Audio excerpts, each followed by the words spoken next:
Assalamualaikum warahmatullahi wabarakatuh. Waalaikumsalam warahmatullahi wabarakatuh. Bismillah, alhamdulillah, wassalatu wassalamu ala rasulillah wa ala alihi wa sahbihi wa wala. Rabbi shrah li sadri wa yassir li amri wa hlul 'uqdatam min lisani yafqahu qawli. Saudara-saudara mahasiswa S3 Universitas Nahdlatul Ulama Surakarta yang saya hormati, yang saya banggakan, marilah kita mulai kuliah pada pagi ini bersama-sama baca basmalah. Bismillahirrahmanirrahim. Hari ini atau siang ini, hari ini kita akan mendiskusikan 3 makalah ya. Yaitu pertama makalah yang berapa, nomor 5 atau ya. Pendidikan masyarakat universal dalam pergaulan bangsa-bangsa ditinjau dari teks dan teks Al-Qur'an dan konteksnya gitu ya. Jadi semuanya tuh judulnya atau rujukannya pada Al-Qur'an. Kemudian yang kedua atau yang keenam, pendidikan kewarganegaraan dalam perspektif politik, ekonomi, kebudayaan, ketahanan nasional dan dalam Quran hadis dan Pancasila. Kemudian yang ketujuh, pendidikan calon pejabat dan mentalitas anti korupsi. Nah, jadi memang sesuai dengan jadwal itu kan perkuliahan kita itu pada tanggal 29 ya, minggu yang akan datang. Tapi saya dihubungi oleh program Pasca Sarjana karena ada yang berhalangan untuk mengisi pada minggu sekarang ini, kemudian kita geser. Oleh karena itu saya memaklumi kalau memang makalahnya mungkin belum tuntas ya, karena memang harus segera ditampilkan karena memang sebetulnya jadwalnya pada Sabtu yang akan datang. Ya, kita mulai dengan siapa yang akan presentasi pada hari yang pertama. Izin Prof, presentasi pertama saya dari Kota Madiun Prof, Herdi Wijanarko Prof. Ya, jadi itu yang judulnya mana? Judulnya pendidikan calon pejabat dan mentalitas anti korupsi Prof. Oh, yang ketujuh ya, didahulukan. Betul, okay. Ya, monggo silakan. Saya coba screen ini dulu ya, share screen dulu ya. Ya, sekali lagi, jadi ini kan tentang pendidikan pejabat ya, kemudian untuk menghindari dari tindak korupsi. Itu tadi saya katakan dulu, sebutkan dulu tentang apa itu korupsi. Kemudian juga ini kan karena tadi ya saya katakan itu pohon ataupun keilmuan yang kita diskusikan adalah tafsir Al-Quran, teks konteks ya, kemudian di breakdown ke berbagai permasalahan yang tadi tentang pendidikan anti korupsi. Ya, sudah barang tentu ya, samping ayat ataupun pasal-pasal tentang korupsi itu, definisi tentang apa korupsi itu, disampaikan juga ayat Al-Qur'annya. Jadi umpamanya dalam Al-Baqarah ayat 188, A'udzubillahi minasyaitonirrajim wala ta'kulu amwalakum bainakum bil batili wa tudlu biha ilal hukam litakulu fariqam min amwalin nasi bil itsmi wa antum la ta'lamun. Ya. Janganlah kamu makan harta di antara kamu dengan jalan yang batil, dan janganlah kamu membawa urusan harta itu kepada para hakim dengan maksud agar kamu dapat memakan sebagian harta orang lain dengan jalan dosa padahal kamu mengetahui. Jadi memang sebagaimana kita ketahui atau kita dari awal, tafsir yang kita pelajari banyak metodenya menggunakan metode tafsir maudhu'i. Sudah barang tentu langkah pertama kan dicari tentang kata korupsi dalam Al-Qur'an. Kalau tidak ada korupsi itu dalam Al-Qur'an secara lafzian, tidak ada, dicari pemaknaan yang mendekati kepada makna korupsi itu. Makanya harus diawali dulu tadi dari definisi korupsi itu apa. Maka ditemukanlah ayat Al-Qur'an, umpamanya tadi yang la taqulu amwalakum bainakum bil batili wa tudlu biha ilal hukam ili taqulu fariqam min amwalin nas. Nah, ini kan ada unsur-unsur koruptif ya. Kemudian umpamanya ada lagi ayat yang lain, An-Nisa 29. Ya a'udzubillahi minasyaitonirrajim. Ya ayyuhalladzina amanu la ta'kulu amwalakum bainakum bil batil. Nah, itu surat An-Nisa 29. Maka ini kan di cara analisisnya lihat dulu asbabun nuzulnya seperti apa gitu kan. Pemahaman para mufasir apa. Kemudian dilihat konteks sekarang. Nah, itu kan.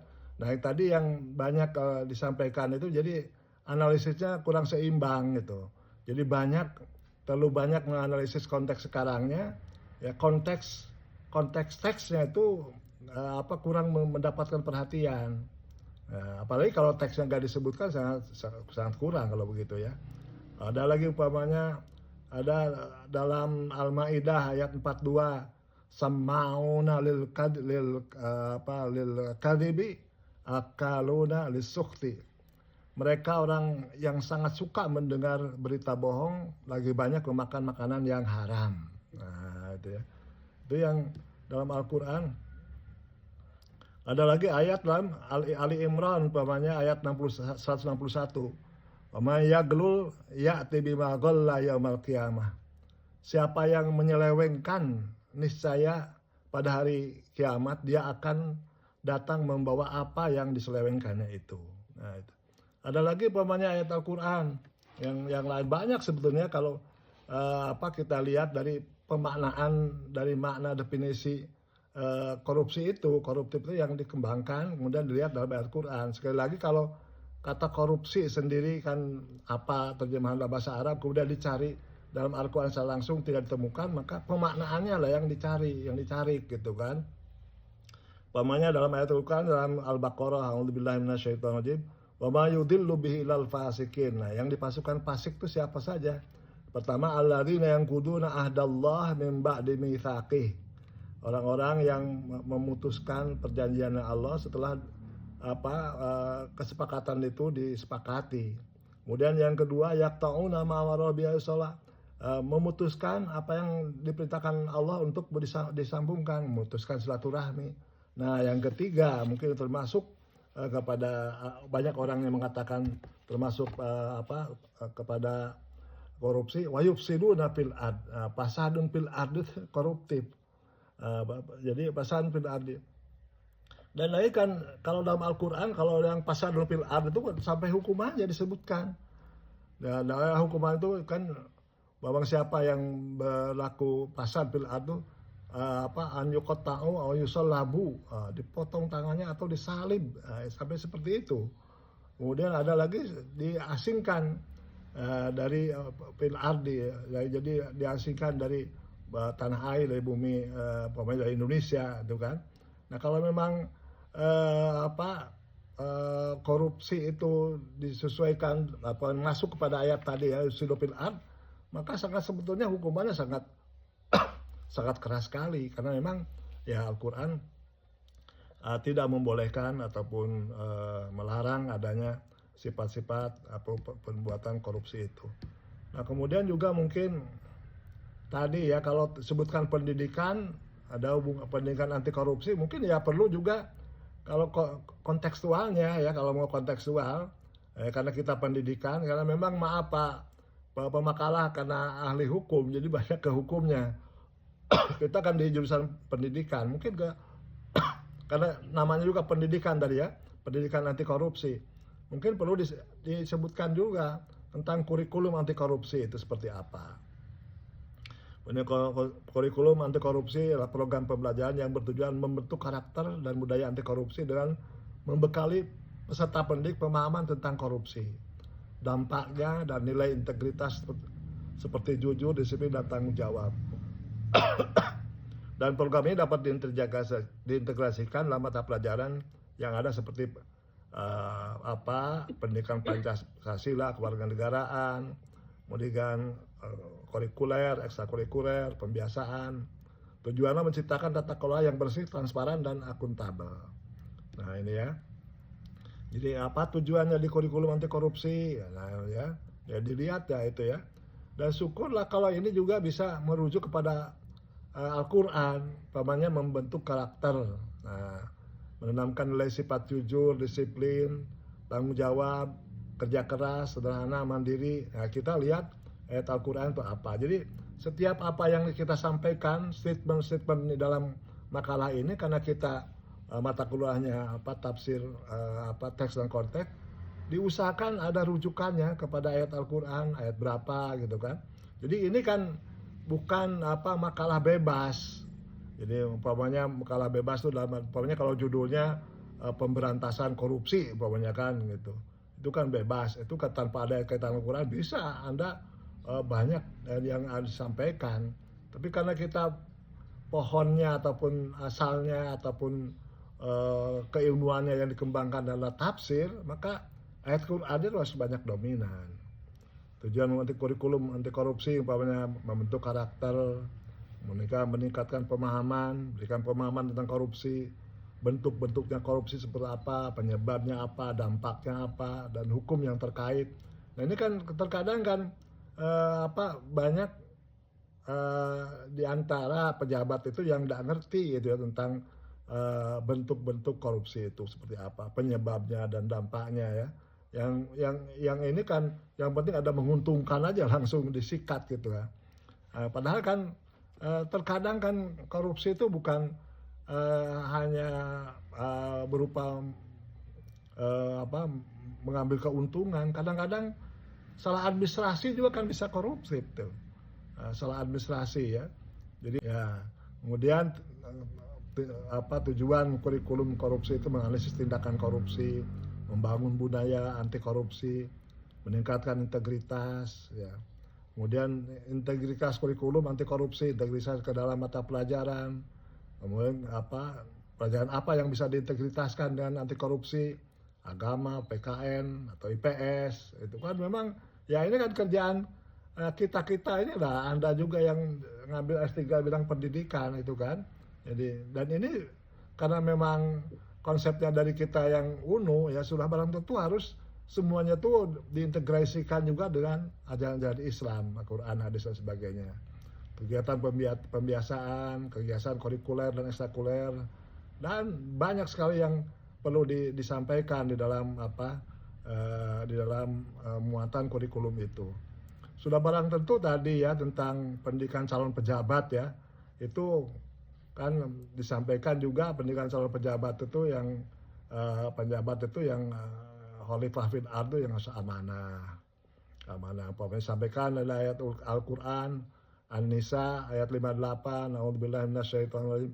Innallaha ya'murukum an tu'addul amanati ila ahliha wa idza hakamtum bainan nas an tahkumu bil adl. Innallaha ni'ma ya'idukum bih innallaha kana sami'an basira. Nah, ini cari melakukan konteksnya, asbabun nuzulnya dulu kan. Kemudian pemahaman para mufasir. Nah, kemudian di konteksan sekarang. Nah, amanah dalam konteks sekarang di Indonesia itu seperti apa? Nah, gitu kan. Jadi kemudian dari ayat itu juga adalah kedua keadilan. Ya ayyuhalladzina amanu kunu qawwamina lillahi syuhada'a bil qist wa la yajrimannakum shana'anu qaumin ala alla tadilu i'dilu huwa aqrabu littaqwa. Janganlah sekali kebencianmu terhadap suatu kaum mendorong kamu untuk tidak berlaku adil. Berlaku adillah karena adil itu lebih dekat dan takwa. Ini adalah yang diajarkan oleh Al-Quran tentang pendidikan calon pejabat dalam Al-Quran ya. Itu. Kemudian juga calon pejabat dalam Al-Quran itu disebutkan juga di samping amanah dan adalah ada kekuatan dan keterpercayaan.